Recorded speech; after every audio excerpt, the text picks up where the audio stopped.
A one-point game. Walton can tip it. Bryant with the save. Oh, you're going to get a shot here. Final seconds. Bryant for the win. Bang!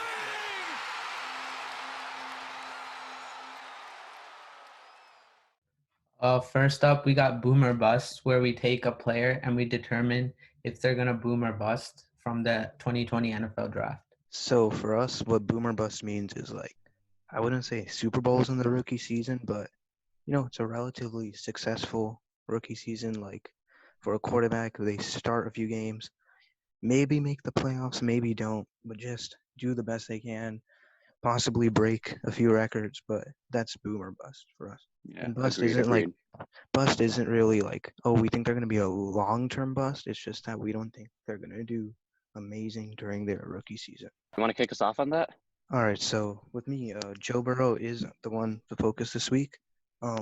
So one thing, I think he's going to be a boom, but I have an if, which is that they ran a lot of shotgun at LSU, and I think when you're running that scheme, you need 3 to 4 decent receiving threats, which I think he has. We don't know if he has, but I like T. Higgins, A.J. Green, and Tyler Boyd, and they're good receivers, and he needs a good running back. He's got Joe Mixon and Giovanni Bernard.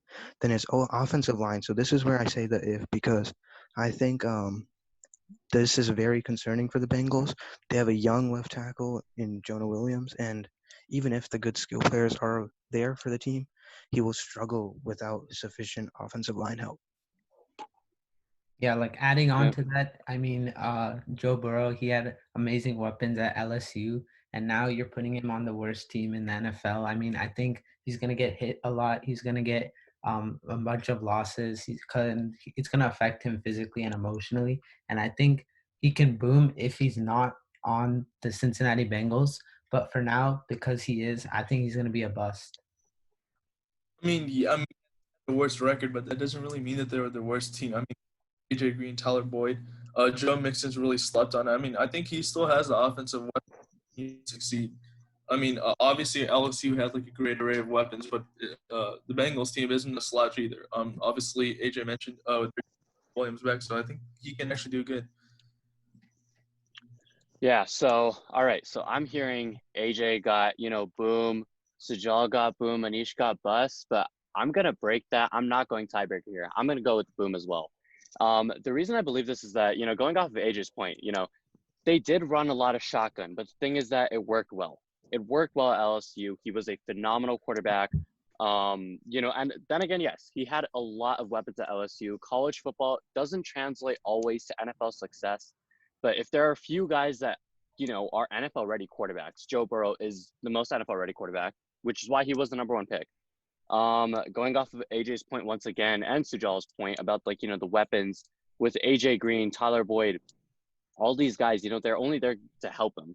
A veteran presence could help at the quarterback position, but I think he's just going to be thrown into the fire day one as a started quarterback. But again, I don't think the Bengals are going to be a playoff team next season, but that doesn't mean that they're going to give a little bit fight for the division. Who knows if they could pull off rob a game from the Browns, rob a game from the Steelers, get those crucial divisional wins to see if they have a bright future ahead. Yeah, I actually liked what you said about him being thrown in right away and without a veteran quarterback presence, because I actually do think that's also a big factor. I would like to see the Bengals bring in a veteran quarterback available, not necessarily Cam Newton, maybe one of those journeyman backups just to help Joe Burrow a bit in the process, especially in this virtual offseason. But yeah, I totally agree with the point that Joe Burrow might need a veteran quarterback presence to start off his career, but I think he's going to be fine if he's thrown in the fire, which I don't see with a lot of these other quarterbacks taken, like Justin Herbert or Tua Tagovailoa. Right. That's very good points that you bring up over there.